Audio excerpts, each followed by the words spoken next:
ഇന്നത്തെ വീഡിയോയിൽ നമ്മൾ ചർച്ച ചെയ്യാൻ പോകുന്നത് ഹിന്ദിയിൽ ഒരു കാര്യത്തെക്കുറിച്ചാണ്. ഞാൻ ഇന്നത്തെ വീഡിയോ നിങ്ങളുമായി പങ്കുവെക്കാൻ ഉദ്ദേശിക്കുന്നത്.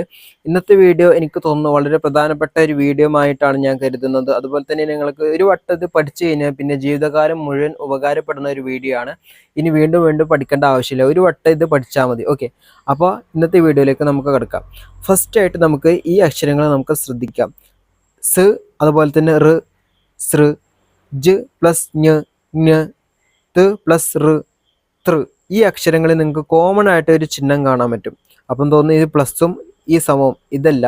ഇവിടെ ആയിട്ട് നിങ്ങൾക്കൊരു ചിഹ്നം, ഇതിൻ്റെ അക്ഷരങ്ങളിൽ താഴെയായിട്ട് ഈ ചിഹ്നം നിങ്ങൾക്ക് കാണാൻ പറ്റും. ഈ ചിഹ്നത്തെ കുറിച്ചാണ് ഇന്നത്തെ വീഡിയോ നമ്മൾ പറയാനായിട്ട് ഉദ്ദേശിക്കുന്നത്. ഈ ചിഹ്നം എന്താണെന്നും അക്ഷരങ്ങളിൽ ഈ ചിഹ്നം ചേർത്ത് കൊടുക്കുമ്പോൾ ഉണ്ടാകുന്ന മാറ്റങ്ങളെ കുറിച്ചാണ് ഇന്നത്തെ വീഡിയോയിൽ നമ്മൾ പറയാൻ ഉദ്ദേശിക്കുന്നത്. അപ്പോൾ വീഡിയോ മൊത്തം കാണാനായിട്ട് പരമാവധി ശ്രമിക്കുക, ഹിന്ദി പഠിക്കാൻ ഉദ്ദേശിക്കുന്നവർ. ഓക്കെ, അല്ലെങ്കിൽ പിന്നെ നിങ്ങൾക്ക് സമയമില്ലാത്ത ഒരു അവസ്ഥയാണെങ്കിൽ വേറെ എപ്പോഴെങ്കിലുമൊക്കെ ലൈക്ക് ഇട്ട് വെക്കുക, അല്ലെങ്കിൽ പിന്നെ വാച്ച് ലേറ്ററായിട്ട് വെക്കുക. എങ്ങനെയെന്ന് വെച്ചാൽ നിങ്ങളിത് കാണാൻ ശ്രമിക്കുക. കാരണം ഒരു വട്ടം പഠിച്ചാൽ പിന്നെ നമുക്ക് ക്ലിയർ ആവും. ഓക്കെ, അപ്പോൾ ഇന്നത്തെ വീഡിയോയിൽ ഇതിനെ കുറിച്ചാണ് ഞാൻ പറയാൻ ഉദ്ദേശിക്കുന്നത്. ഫസ്റ്റ് ആയിട്ട് ഈ ചിഹ്നം എന്താണെന്ന് നമുക്ക് നോക്കാം. ഹിന്ദിയിൽ ഈ ചിഹ്നത്തെ പറയുന്ന പേരാണ് ഹൽ ചിഹ്നം എന്നാണ് പറയുക. ഹൽ എന്ന് പറയുന്നതിൻ്റെ വാക്കർത്ഥം എന്ന് പറയുന്നത് ഒരു സാധനത്തെ ക്ലിയർ ആക്കുക, സോൾവ് ആക്കുക എന്നതാണ് വാക്കർത്ഥം വരുന്നത്. ഓക്കെ, ഹൽ ചിഹ്നം. ഈ ചിഹ്നത്തിൻ്റെ ഇനി പരിഭാഷ നോക്കാം. ഹൽ സ്വർ കെ നാ ഹോനെ കാ സൂചന ദേത്താ ഹെ, സ്വരമില്ലാത്തതിൻ്റെ സൂചന നൽകുന്നു. സഭി മൂല് വ്യഞ്ജൻ സ്വർ കെ ബിനാ ഹോത്തെ ഹെ, എല്ലാ വ്യഞ്ജനങ്ങളുടെ മൂല് എന്ന് പറയുമ്പോൾ ഒറിജിനൽ ഫോം എന്ന് പറയുന്നത് അതിൻ്റെ ഒറിജിനൽ ഫോമിൽ സ്വരമില്ലാതെയാണ് ഉള്ളത്. ഇസീലിയെ അതുകൊണ്ട് ഉസ്കെ നീച്ചെ ഹൽ ചിഹ്ൻ ലഗാത്തെ ഹെ, അതിൻ്റെ താഴെയായിട്ട് ഹൽ എന്ന് പറഞ്ഞ ഈ ചിഹ്നം ചേർത്ത് കൊടുക്കുന്നു. ജേസെ ക് ഖ ഗ ഘ, കെ ഖ ഗ ഘ എന്ന പോലെ. ഓക്കെ, അപ്പോൾ ഇത്രയും നിങ്ങൾക്ക് പറഞ്ഞതൊന്നും മനസ്സിലായിട്ടില്ല എന്നാണ് ഞാൻ പ്രതീക്ഷിക്കുന്നത്. അപ്പോൾ ഇത് മനസ്സിലാക്കുന്നതിന് വേണ്ടിയാണ് ഞാനിവിടെ ഇരിക്കുന്നത്. ഓക്കെ, അപ്പോൾ ഇത് നിങ്ങൾക്ക് ജസ്റ്റ് ഒന്ന് മനസ്സിലാക്കി തരുന്നതിന് വേണ്ടിയിട്ടാണ് ജസ്റ്റ് ഇതിൻ്റെ അർത്ഥം പറഞ്ഞത്. ഓക്കെ, ഇനി നമുക്ക് നമ്മളെ പ്രാക്ടിക്കൽ രൂപത്തിലേക്ക് നമുക്ക് എടുക്കാം. അതായത് നിങ്ങൾക്ക് മനസ്സിലാവുന്ന രീതിയിൽ ഞാൻ ഒരു ക്ലാസ് എടുക്കാം. ഓക്കെ, ഞാൻ ഒഴിവാക്കാണ്. ഇനി നമുക്ക് നമ്മുടെ രീതിയിൽ നമുക്ക് പഠിക്കാം. ഇനി പുസ്തകത്തിൻ്റെ രീതിയിലല്ല, ഞാൻ പഠിപ്പിക്കുന്ന രീതിയിൽ. ഓക്കെ, ഹലന്ത് എന്ന് പറഞ്ഞ ചിഹ്നം റൈറ്റിൽ നിന്ന് ലെഫ്റ്റിലേക്ക് ചെറിയൊരു വര വരും. എങ്ങനെ? ഒരു അക്ഷരം ഇപ്പോൾ ക എന്ന് പറഞ്ഞ അക്ഷരം ഉണ്ടെന്ന് വിചാരിച്ചോ, ഇവിടെ ആയിട്ട് നമുക്ക് ലെഫ്റ്റിൽ നിന്ന് റൈറ്റിലേക്ക് ഇങ്ങനെ വരും. ഇത്രയും ദൂരത്തിൽ വെക്കണ്ട, ഇത്രയും ദൂരം മതി. ഓക്കെ, അപ്പോൾ ഇത്രയും ദൂരത്തിലാണ് ഈ അക്ഷരത്തിൻ്റെ താഴെയായിട്ടാണ് ചേർക്കുന്നത്. അപ്പോൾ നിങ്ങൾക്ക് തോന്നും ഇവിടെ ചേർക്കാൻ പറ്റുമെന്ന്. ഇവിടെ ചേർക്കാനും പറ്റൂല. ഇവിടെ ചേർത്ത് കഴിഞ്ഞാൽ ഈ അക്ഷരം ഈ അർത്ഥം വരില്ല, അതുപോലെ തന്നെ ഈ ചിഹ്നം സെറ്റ് ആവില്ല. ഓക്കെ, എല്ലാത്തിൻ്റെ അതിൻ്റെതായ സ്ഥാനങ്ങളുണ്ട്. ഓക്കെ, അപ്പോൾ ഇവിടെ ചേർത്താൽ ശരിയാവും ഈ അക്ഷരം, അവിടെ ചേർത്താലും പറ്റൂല. അപ്പോൾ ഇവിടെ എങ്ങനെ ചേർത്ത് കൊടുത്താലും അവിടെ ചെയ്താലും പറ്റൂല. ഒരു അക്ഷരത്തിൻ്റെ താഴെയായിട്ടാണ് ഇങ്ങനത്തെ ഒരു ചിഹ്നം വരുന്നത്. ഓക്കെ, ഇങ്ങനെ പറയുന്ന ഒരു ചിഹ്നത്തെയാണ് നമ്മൾ ഹൽ ചിഹ്നം എന്ന് പറയുന്നത്. അപ്പോൾ ഹൽ ചിഹ്നം എന്ന് പറയുമ്പോൾ നിങ്ങൾക്ക് മനസ്സിലായി എന്താണെന്ന്. ഓക്കെ, ചിഹ്നത്തെ കുറച്ച് ജസ്റ്റ് ഒന്ന് റഫായിട്ട് പറഞ്ഞതേയുള്ളൂ. ഇനി ഈ ചിഹ്നം വരുമ്പോൾ അക്ഷരത്തിൽ വരുന്ന മാറ്റങ്ങളെ കുറിച്ചാണ് ഈ വീഡിയോയിൽ മൊത്തം ചർച്ച ചെയ്യാൻ ഉദ്ദേശിക്കുന്നത്. ഓക്കെ, നമുക്കറിയാം ഹിന്ദിയിൽ ക, ഖ, ഗ, ഘ, ങ, ച, ഛ, ജ, ഝ, ന, ട, ഠ, ഡ എന്ന് പറഞ്ഞ് നമ്മൾ പഠിച്ചു. അപ്പോൾ ഇതിൽ സ്വരാക്ഷരങ്ങളുണ്ട്, അതുപോലെ തന്നെ വ്യഞ്ജനാക്ഷരങ്ങളുണ്ട്. സ്വരാക്ഷരം എന്ന് പറയുന്നത് എന്താണ്? ആ മുതൽ അഹ് വരെ എന്നുള്ളത്. അതുപോലെ തന്നെ വ്യഞ്ജനാക്ഷരം എന്ന് പറയുന്നത് ക മുതൽ സ്ര വരെയുള്ള അക്ഷരങ്ങൾ. ഓക്കെ, ഇതോടെ വരെയാണ് സാധാരണ പഠിപ്പിക്കുന്നത്, പക്ഷേ സ്ര എന്ന് വരെ ഉണ്ട്. ഓക്കെ, ഈ അക്ഷരങ്ങളാണ് വ്യഞ്ജനാക്ഷരങ്ങൾ എന്ന് പറയുന്നത്. സ്വരാക്ഷരം എന്ന് പറയുന്നത് വേറൊരു അക്ഷരത്തിൻ്റെ സപ്പോർട്ട് വേണ്ട, പക്ഷേ വ്യഞ്ജനാക്ഷരങ്ങളിൽ നമുക്ക് വേറൊരു അക്ഷരത്തിൻ്റെ സപ്പോർട്ടോട് കൂടിയാണ് വായിക്കുന്നത് എല്ലാ വ്യഞ്ജനാക്ഷരങ്ങളും. ഓക്കെ, അപ്പോൾ നമ്മൾ ഉദാഹരണം നിങ്ങൾക്ക് അതെങ്ങനെയാണെന്ന് നിങ്ങൾക്ക് സംശയം ഉണ്ടാവും, ഞാൻ പറഞ്ഞുതരാം. ക എന്ന് പറഞ്ഞ് നമ്മൾ ഈ അക്ഷരം എടുക്കുകയാണെങ്കിൽ ഇതിൻ്റെ അകത്തായിട്ട് നമുക്ക് ഈ ഒരു അക്ഷരം ഒളിഞ്ഞിരിക്കുന്നുണ്ട്. കായും അതുപോലെ തന്നെ പ്ലസ് ആ എന്ന് പറഞ്ഞ ഒരു അക്ഷരം ഒളിഞ്ഞിരിക്കുന്നുണ്ട്. ഇങ്ങനെ വരുമ്പോഴാണ് പിന്നെ നമുക്ക് ഈ അക്ഷരം പുറത്തേക്ക് ഔട്ട്പുട്ടായിട്ട് കിട്ടുന്നത്. ഓക്കെ, കയും അതുപോലെ തന്നെ എന്ന് പറഞ്ഞ അക്ഷരവും. ഓക്കെ, അപ്പം നിങ്ങൾക്ക് തോന്നും ഈ ഒരു അക്ഷരം ഇതിൻ്റെ അകത്ത് എങ്ങനെ വന്നു പെട്ടു, അതുപോലെ തന്നെ ഈ ചിഹ്നം എങ്ങനെ വന്നു പെട്ടു എന്നൊക്കെ നിങ്ങൾക്ക് സംശയം ഉണ്ടാവും.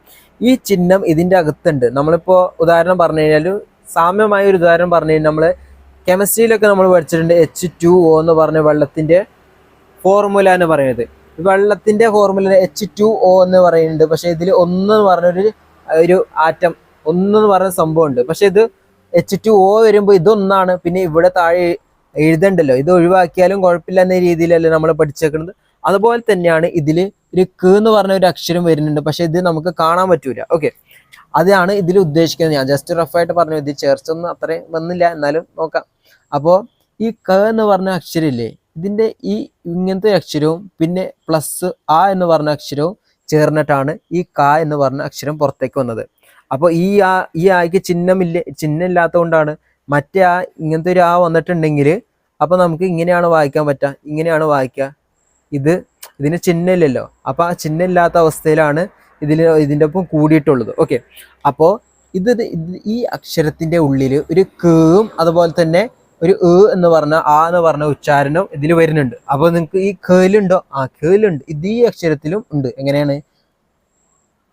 ഖ പ്ലസ് എന്ന് പറഞ്ഞ ഒരു അക്ഷരം, ഈ രണ്ടക്ഷരം കൂടിയിട്ടാണ് ഈ ഒരു രൂപത്തിലേക്ക് വരുന്നത്. അപ്പൊ നിങ്ങൾക്ക് മനസ്സിലായി എല്ലാ വ്യഞ്ജനാക്ഷരങ്ങളിൽ ഒരു സ്വരാക്ഷരം ഒളിഞ്ഞിരിക്കുന്നുണ്ടെന്ന് നിങ്ങൾക്ക് മനസ്സിലായി. ഓക്കെ, അപ്പൊ അതാണ് നേരത്തെ ഞാൻ പറയാൻ ഉദ്ദേശിച്ചത്. എല്ലാ വ്യഞ്ജനാക്ഷരങ്ങളിൽ സ്വരാക്ഷരങ്ങൾ ഒളിഞ്ഞിരിക്കുന്നുണ്ട്, അല്ലെങ്കിൽ സ്വരാക്ഷരത്തിന്റെ സഹായത്തോടു കൂടിയാണ് നമുക്ക് ഇത് വായിക്കാൻ കഴിയുക. സ്വരാക്ഷരങ്ങളിൽ നമുക്ക് ഒരു അക്ഷരത്തിന്റെ സപ്പോർട്ട് വേണ്ട, നേരെ മറിച്ച് വ്യഞ്ജനാക്ഷരങ്ങളിൽ സ്വരാക്ഷരങ്ങളുടെ സപ്പോർട്ട് വേണം എന്ന് നിങ്ങൾക്ക് മനസ്സിലായി ഞാൻ കരുതുന്നു. ഓക്കെ, ഈ ചിഹ്നം വരുന്നത് എന്തിനാണെന്ന്, ഈ സ്വരാക്ഷരത്തെ ഒഴിവാക്കുന്നതിന് വേണ്ടിയിട്ടാണ് ഈ ചിഹ്നം വരുന്നത്. അതുപോലെ തന്നെ ഈ ചിഹ്നം വന്നു കഴിഞ്ഞാൽ ഈ ചിഹ്നം ഇവിടുന്ന് തട്ടിക്കളയും, അല്ലെങ്കിൽ ഈ അക്ഷരത്തെ തട്ടിക്കളയും എന്നതാണ് ഈ ചിഹ്നത്തിന്റെ പണി. അപ്പൊ നിങ്ങൾക്ക് എന്ത് മനസ്സിലായി? ഈ ചിഹ്നം വരുമ്പോൾ സ്വരാക്ഷരത്തെ അല്ലെങ്കിൽ ഇതിൻ്റെ ഉള്ള സ്വരാക്ഷരത്തെ ഒഴിവാക്കി കളയുക എന്നതാണ് ഈ ചിഹ്നം ചെയ്യുന്നത്. നേരത്തെ നമ്മൾ വായിച്ചിരുന്ന എങ്ങനെയാണ്? ക ഖ ഗ ഘ ങ അങ്ങനെ വായിച്ചിട്ടുണ്ടെങ്കിൽ ഇപ്പൊ ഇങ്ങനെ വായിക്കും ക ഖ ഗ ഘ ങ. അപ്പൊ ചായയിൽ ഇങ്ങനെ ഈ അക്ഷരം ചേർത്ത് കൊടുത്താൽ എങ്ങനെ വായിക്കും? ച ഛ ജ ഝ ന് ട ഠ ഡ ഡ ണ അങ്ങനെയാണ് വായിക്കുക. ഈ അക്ഷരം എല്ലാത്തിലും ചേർത്തി കൊടുത്താൽ അങ്ങനെയാണ് നമുക്ക് വായിക്കാൻ കിട്ടുക. അപ്പൊ നിങ്ങൾക്ക് മനസ്സിലായി, ഈ അക്ഷരം വരുമ്പോൾ സ്വരാക്ഷരങ്ങൾ ഒഴിവാവും, അതുപോലെ തന്നെ വ്യഞ്ജനാക്ഷരങ്ങൾ സ്വതന്ത്രമായിട്ട് നിൽക്കും. അപ്പൊ ചുരുക്കം പറഞ്ഞു, വ്യഞ്ജനാക്ഷരങ്ങൾ ശരിക്കും പറഞ്ഞാൽ ഇങ്ങനെയാണ് ശരിക്കും വ്യഞ്ജനാക്ഷരങ്ങൾ വരിക. ക ഖ ഇങ്ങനെയാണ് ശരിക്കും സ്വതന്ത്രമായിട്ടുള്ള അക്ഷരങ്ങൾ. നേരെ മറിച്ച് നമ്മൾ ഈ കാണുന്നത്, ഇങ്ങനെയൊക്കെ നമ്മൾ കാണുന്നത് ക ഖ, ഇതെല്ലാം ഇതിൻ്റെ അകത്ത് ഒരു സ്വരാക്ഷരങ്ങൾ ഒളിഞ്ഞിരിക്കുന്നുണ്ട്. പക്ഷെ നമുക്ക് അത് ഡീറ്റെയിൽ ആയിട്ട് അങ്ങനെ പഠിപ്പിച്ച് തന്നിട്ടുണ്ടാവില്ല, അതുപോലെ തന്നെ പഠിച്ചിട്ടുണ്ടാവില്ല നമ്മൾ. ഓക്കെ, ഇനി രണ്ടാമത്തെ വേറൊരു ടോപ്പിക് കൂടി ഞാൻ നിങ്ങളുമായി പങ്കുവെക്കാണ്. ഓക്കെ, അക്ഷരങ്ങളിൽ ഉണ്ടാവുന്ന മാറ്റങ്ങളെ കുറിച്ചാണ് ഇനി പറയാൻ ഉദ്ദേശിക്കുന്നത്. ഓക്കെ, ഇനി ഉദാഹരണത്തിന് ഞാൻ എടുക്കാം കേട്ടോ. ബച്ച് ച, ബച്ച. ബച്ച എന്ന് പറഞ്ഞു കഴിഞ്ഞാൽ ഹിന്ദിയിൽ കുട്ടി എന്നതാണ് ഉദ്ദേശിക്കുന്നത്. നിങ്ങൾക്ക് ഇവിടെ കാണാം ബായും ചുവും അതുപോലെ തന്നെ ചായ് എന്ന് പറഞ്ഞ അക്ഷരം. ഇവിടെ നമുക്കൊരു മിസ്റ്റേക്ക് വരുന്നുണ്ട്. എങ്ങനെയാണ്? ഇത് എഴുതുന്ന സമയത്ത് നമ്മൾ ഇങ്ങനെ ഒരു അക്ഷരം നടുവിലായിട്ട് ഇങ്ങനെ നമുക്ക് ചേർത്ത് കൊടുക്കാൻ പറ്റില്ല. കാരണം ഇത് പകുതിയായിട്ട് ഇങ്ങനെ എഴുതുന്നത് ഹിന്ദി അക്ഷരമാലയിൽ അല്ലെങ്കിൽ ഹിന്ദി സാഹിത്യത്തിൽ ഇത് വളരെ മോശമായിട്ടാണ് കരുതുന്നത്. ഇങ്ങനെ എഴുതാൻ പറ്റില്ല. നേരെ മറിച്ച് നമ്മൾ ഇങ്ങനെ എഴുതാം, ഇങ്ങനെ നമുക്ക് എഴുതേണ്ടി വരും. എങ്ങനെ? ഈ ഒരു രൂപത്തിലേക്ക് നമുക്ക് എഴുതേണ്ടി വരും. ഇതാണ് കറക്റ്റായ രീതി. അപ്പോൾ ഇത് സെൻറ്ററിൽ വരുമ്പോൾ ഉണ്ടാവുന്ന മാറ്റങ്ങളെ കുറിച്ചാണ് ഇന്നത്തെ നമ്മൾ ചർച്ച ചെയ്യാൻ പോകുന്നത്. ഓക്കെ, സെൻറ്ററിൽ വരുമ്പോൾ മാറ്റങ്ങൾ ഇന്നത്തെ വീഡിയോയിൽ നിങ്ങൾക്ക് മനസ്സിലാവും. ഓക്കെ, ഉദാഹരണം പറയുകയാണെങ്കിൽ പക്ക മക്കാൻ. ഉദാഹരണം പക്ക മക്കാൻ.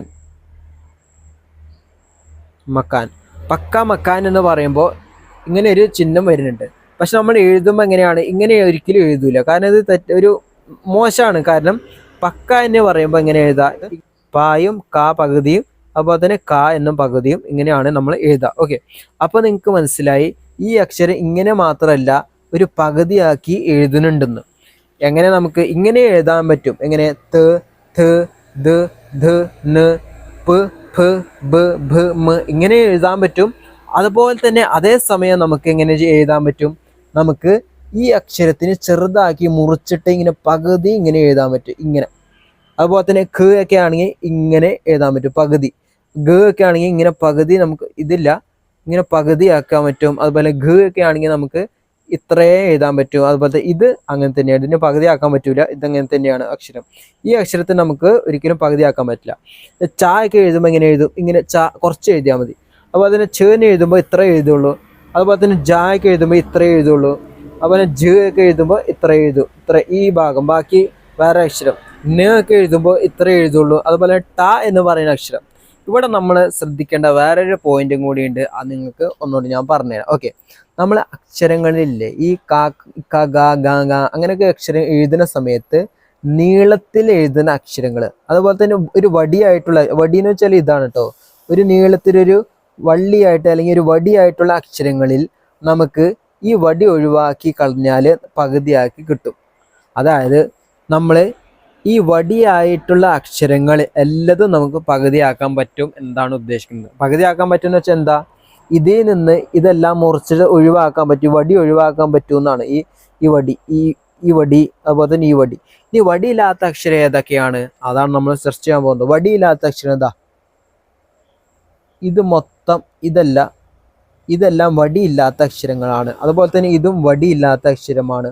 അതുപോലെ തന്നെ ഇത് വടിയില്ലാത്ത അക്ഷരമാണ്.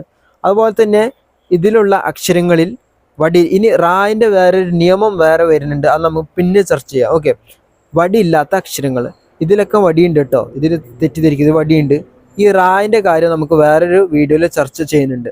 ഓക്കെ, റായിൽ വടിയില്ല, അപ്പോൾ വേറൊരു റൂൾസ് ആണ് അതിൽ വരുന്നത്. അപ്പോൾ വടിയില്ലാത്ത അക്ഷരങ്ങളിൽ അതിൻ്റെ റൂൾസ് വേറൊരു രീതിയിലാണ് റൂൾസ് വരുന്നത്. അപ്പോൾ നമുക്ക് പിന്നീട് അതിനെക്കുറിച്ച് പറയുന്നുണ്ട്. പക്ഷേ ഇത് നമുക്കൊന്ന് കറക്റ്റ് ആക്കാം. അപ്പോൾ വടിയുള്ള അക്ഷരങ്ങളിൽ നിന്ന് ഈ വടി ഒഴിവാക്കി കളയാം. എങ്ങനെ വടി, ഇപ്പോൾ ഞാൻ താക്ക് എങ്ങനെ എഴുതാം, ഇങ്ങനെ എഴുതാൻ പറ്റും. ദാക്ക് ഇങ്ങനെ പകുതി എഴുതാൻ പറ്റും. അതുപോലെ തന്നെ ഇത് പോട്ടെ. പിന്നെ ദ ഒക്കെ ആണെങ്കിൽ ഇങ്ങനെ എഴുതാൻ പറ്റും. നാ ഒക്കെ ആണെങ്കിൽ ഇത്രയും പകുതി ആക്കിയാൽ മതി. അതുപോലെ തന്നെ പായ്ക്ക് എത്ര എഴുതിയാൽ മതി. ഇനി പായും ഈ ഷായും മാറിപ്പോയത്, പായും ഷായും വ്യത്യാസം എന്താണ്, പാ ആകുമ്പോൾ ഇങ്ങനെ, ഷാ ആകുമ്പോൾ ഇങ്ങനൊരു വെട്ട് വരുന്നുണ്ട് അതിൻ്റെ അകത്ത്. ഓക്കെ, ഇങ്ങനെയാണ് എഴുതുക. ഓക്കെ, അതിനുശേഷം പിന്നെ വരുന്നത് ഫ, ഇത്ര എഴുതിയാൽ മതി ഫ. എന്നിട്ട് ബ ഇത്ര എഴുതാം. അതിനുശേഷം ഭ ഇത്ര എഴുതുക. അതുപോലെ തന്നെ മാ ഇത്ര എഴുതുക. അതുപോലെ തന്നെ യാ ഇത്ര, റാൻ്റെ വേറെ റൂൾസാണ്. ലാ ഇത്ര, വാ ഇത്ര, ഷാ ഇങ്ങനെ തന്നെയാണ്. ഇത് ഈ ഷാ ഇങ്ങനെ, ഈ ഷാ പകുതി, ഈ ഹാൻ്റെ പകുതി കുറച്ച് ഇങ്ങനെയൊക്കെ എഴുതാം. ഇതിന് പകുതി ഒന്നുമില്ല. ഓക്കെ, ചില അക്ഷരം വരുമ്പോൾ അതിൻ്റെ ഒപ്പം കൂടി ഷേപ്പ് ചേഞ്ച് ആവുന്നല്ലാതെ അധികം അങ്ങനെ പകുതി ആയില്ല, കൂടിയിട്ടാണ് വരിക. ഇത് പിന്നെ അങ്ങനെ മാറ്റമൊന്നും അധികം ഉണ്ടാവലില്ല. ഓക്കെ, ഇത്രേ ഉള്ളൂ. ഇപ്പോൾ ഇങ്ങനെ എഴുതി എന്താ വായിക്കുക, എന്നിട്ട് ഈ താഴെ ഒരു ചിഹ്നം കൊടുത്ത് ഇതിനെ വായിക്കുന്നത് ഛ് എന്ന് വായിക്കും. നേരെ മറിച്ച് ഇങ്ങനെ എഴുതിയാലും ഛ് എന്ന് തന്നെയാണ് വായിക്കുന്നത്. ഇപ്പം ഇങ്ങനെ ഇതിനിപ്പോൾ എന്താ പറയുക, ഛ് എന്നാണ് വായിക്കുക. നേരെ മറിച്ച് ഇങ്ങനെ ഒരു പകുതി എഴുതാലും ഇതെന്നെ വായിക്കുക, ഇതും ഛ് തന്നെയാണ് വായിക്കുക. അതുകൊണ്ടാണ് ഇവിടെ നമ്മൾ ബച്ച എന്ന് എഴുതുമ്പോൾ ഇങ്ങനെ ഇത് ഛ് എന്നും അതുപോലെ തന്നെ ഇതും ഛ് എന്നാണ് വായിച്ചത്. ബച്ച് ച. ഓക്കെ, ഇത് ബച്ച, നമ്മൾ എഴുതുമ്പോൾ ബച്ച എന്നല്ല എഴുതുക, ബച്ച. അപ്പോൾ ഒറ്റ വാക്കിൽ ഒരു വേർഡ്സ് കംപ്ലീറ്റ് ആയി. അതുപോലെ തന്നെ ഈ ബ എന്ന് പറയാം, ബച്ച എന്ന് എഴുതിയതും ഇത് രണ്ടും ഉച്ചാരണം കൊണ്ട് കറക്റ്റാണ്, പക്ഷെ എഴുത്തിൽ മാത്രം വ്യത്യാസം വന്നു എന്നുള്ളൂ. ഓക്കെ, ഇനി മറ്റൊരു കാര്യം കൂടി പറയാനുണ്ട്. അപ്പം ഞാൻ പറഞ്ഞു ഇതെല്ലാം പകുതി ആക്കിയാൽ മതി, ഇതൊക്കെ പകുതി ആക്കിയാൽ മതി, ഇങ്ങനെ വടി പോലെയുള്ള അക്ഷരങ്ങൾ. ഈ അക്ഷരങ്ങൾ എന്ത് ചെയ്യുന്നു ഞാൻ പറഞ്ഞില്ലല്ലോ, അപ്പോൾ അതും പറഞ്ഞുതരാം. ഓക്കെ, ഈ ടായും അതുപോലെ തന്നെ ഡായും ഡ ഢ അതുപോലെ തന്നെ ദ് എന്ന് പറഞ്ഞ അക്ഷരങ്ങളില്ലേ, ഈ അക്ഷരങ്ങളുടെ താഴെയായിട്ട് ഇങ്ങനെ ചേർത്തി കൊടുക്കലാണ് പൊതുവെ ചെയ്യുന്നത്. എങ്ങനെ, ഇതിൻ്റെ അക്ഷരത്തിൽ ഇത് ഇങ്ങനെ പകുതി ഇത്രയൊന്നും ആക്കൂല. ഇതിപ്പോൾ ഇത്രയുണ്ട് വിചാരിച്ചോ, ഇത് ഇത്ര ആക്കൂല. അതുപോലെ തന്നെ ഇത് ഇത്രയുണ്ട്, ഇത്രയൊന്നും ആക്കി വെക്കൂല. ഓക്കെ, പെർഫെക്റ്റ് ആക്കിയിട്ട് ശേഷം അതിൻ്റെ താഴെയായിട്ട് ഇങ്ങനത്തെ ഒരു ചിഹ്നം ചേർത്തി കൊടുക്കും. ഇനിയിപ്പോൾ ചിലതിൽ ചേർത്തി കൊടുക്കും, ചിലതിൽ ചേർത്തി കൊടുക്കാത്ത സാഹചര്യങ്ങളും ഉണ്ട്. ഓക്കെ, അതെങ്ങനെയാണ്, ആ ചില അക്ഷരങ്ങൾ അങ്ങനെ വരുന്നുണ്ട് ഹിന്ദിയിൽ, ചില അക്ഷരങ്ങളിൽ ചേർത്ത് കൊടുക്കാറില്ല. ഓക്കെ, ഇപ്പം ചിട്ടി എന്ന് പറയുമ്പോൾ നമ്മളിങ്ങനെ വായിക്കുക, ചിട്ടി ഇങ്ങനെ എഴുതുന്നുണ്ട്. അതുപോലെ തന്നെ ചി ഇങ്ങനെ ഒരു ടായും വന്നിട്ട് ഇങ്ങനെ എഴുതലുണ്ട്. ഓക്കെ, ഇങ്ങനെ എഴുതലുണ്ട്. അപ്പോൾ മോഡേൺ ആയിട്ടുള്ള രീതിയിൽ ഇങ്ങനെയാണ് എഴുതുന്നത് അധികം ആൾക്കാർ. ഇത് പഴയ ഒരു എഴുത്താണ് വരുന്നതാണ് എൻ്റെ ധാരണയിൽ, എങ്ങനെ എനിക്ക് തോന്നുന്നത് അങ്ങനെ കേട്ടോ. ഓക്കെ, ഇത് എന്ന് പറഞ്ഞ അക്ഷരങ്ങൾ ഇങ്ങനെ തന്നെ. ഇത് ഇപ്പോൾ ദീപ ഇത്ര ആക്കാനൊന്നും പറ്റില്ല, ഇത് ഫുള്ളാക്കിയിട്ട് പിന്നെ ഇങ്ങനെ ചേർത്ത് കൊടുക്കലാണ് പതിവ്. നേരെ മറിച്ച് ചില അക്ഷരങ്ങളിൽ നമുക്ക് ഇപ്പോൾ ഉദാഹരണം പറഞ്ഞു കഴിഞ്ഞാൽ വിദ്യാലയം എന്ന് പറഞ്ഞു കഴിയുമ്പോൾ ഹിന്ദിയിൽ കോളേജ് അല്ലെങ്കിൽ സ്കൂൾ എന്നാണ്. വിദ്യാലയം ഇങ്ങനെ എഴുതാം, പഴയ ഹിന്ദി ആട്ടത് വിദ്യാലയ. ഇത് ദാ ഇങ്ങനെ, അതുപോലെ തന്നെ ധ്യ എന്ന് പറഞ്ഞ അക്ഷരം ഇങ്ങനെ, വിദ്യാലയ എന്ന് പറഞ്ഞ ഇങ്ങനെ എഴുതിയിരുന്നു. ഓക്കെ, പക്ഷെ അതൊക്കെ മാറ്റി ഇപ്പോൾ ഒഴിവാക്കിയിട്ട് ഇപ്പോൾ സാധാരണയായിട്ട് എഴുതുന്നത് എങ്ങനെയാണ്, വിദ് യാ ലയ ഇങ്ങനെയാണ് എഴുതുന്നത്. ഇപ്പൊക്കെ എങ്ങനെയാണ് എഴുതുന്നത് പൊതുവെ. ഓക്കെ, അപ്പൊ നിങ്ങൾക്ക് ഇത് ജസ്റ്റ് മനസ്സിലായി ഞാൻ കരുതുന്നു. ഓക്കെ, അപ്പൊ ഈ ചിഹ്നം ഒരിക്കലും ഫ്രണ്ടിലായിട്ട് വരില്ല. ഓക്കെ, ഒരിക്കലും അല്ല, അധികം വരില്ല എന്നല്ല, പക്ഷെ അധികം അങ്ങനെ ഈ ചിഹ്നം വരുന്നില്ല, അക്ഷരങ്ങൾ പകുതിയായിട്ട് വരുന്നുണ്ട്. അപ്പൊ അതെങ്ങനെ ഞാൻ പറഞ്ഞുതരാം. ഇപ്പൊ ക്യ എന്ന് പറഞ്ഞ അക്ഷരം, ഇത് കേം അതുപോലെ തന്നെ ക്യ ഇതാണ് വരുന്നത്. അപ്പൊ ഇങ്ങനെ ഈ അക്ഷരം വരുത്താതെ ഇങ്ങനെയാണ് ഇത് രണ്ടും മിക്സ് ആക്കിയിട്ട് ക്യ എന്ന് പറഞ്ഞ അക്ഷരം വരുന്നുണ്ട്. ഓക്കെ, അപ്പോൾ ഇത് ചെറിയൊരു ഉദാഹരണമാണ് വന്നത്. അതുപോലെ തന്നെ സെൻട്രലായിട്ട് വരും, ഈ നടുക്ക് ഈ സൈഡിലായിട്ട് നമുക്ക് ഇങ്ങനെ ഒരു ചിഹ്നമായിട്ട് വരില്ല, നേരെ വെച്ചാൽ പകുതിയായിട്ട് അക്ഷരങ്ങൾ വരലുണ്ട്. അതുപോലെ തന്നെ ലാസ്റ്റിൽ പിന്നെ നോർമലായിട്ട് വരും, ലാസ്റ്റിൽ വരുന്നത് തെറ്റില്ല. അപ്പോൾ മക്കാൻ ഞാൻ പറഞ്ഞുതരാം, മക്കാൻ. ഇപ്പൊ മക്കാൻ എന്ന് പറയുമ്പോൾ എന്താണ്, ഇങ്ങനെയൊക്കെ വരും മക്കാൻ, അതിന്റെ താഴെയായിട്ട് ഇങ്ങനെ ഒരു ചിഹ്നം ഉണ്ട്. പക്ഷെ നമുക്ക് മക്കാൻ എന്ന് വായിക്കുമ്പോൾ എന്താണ്, ഇത് ചിഹ്നം നമ്മൾ കൊടുക്കൂല, പക്ഷെ നമുക്ക് ഇതിന്റെ ഇവിടെ ഒരു ചിഹ്നം വരുന്നുണ്ട്, പക്ഷെ നമ്മളത് ശ്രദ്ധിക്കണില്ല എന്നുള്ളൂ. ഓക്കെ, അപ്പൊ ഇന്നത്തെ വീഡിയോയിൽ ഈ കാര്യങ്ങളാണ്. റായിന് കുറച്ച് അതിന്റെ റൂൾസും റെഗുലേഷനും വേറെ ഒരു വീഡിയോ നമ്മൾ അതിനെക്കുറിച്ച് ചർച്ച ചെയ്യുന്നുണ്ട്. ഇന്നത്തെ വീഡിയോ ഞാൻ മനസ്സിലാക്കി പരമാവധി ഞാൻ മനസ്സിലാക്കുന്ന രീതിയിൽ പറഞ്ഞു എന്ന് പ്രതീക്ഷിക്കുന്നു. എന്തെങ്കിലും സംശയം ഉണ്ടെങ്കിൽ കമന്റ് ബോക്സിൽ നിങ്ങൾ അറിയിക്കാൻ മറക്കരുത്.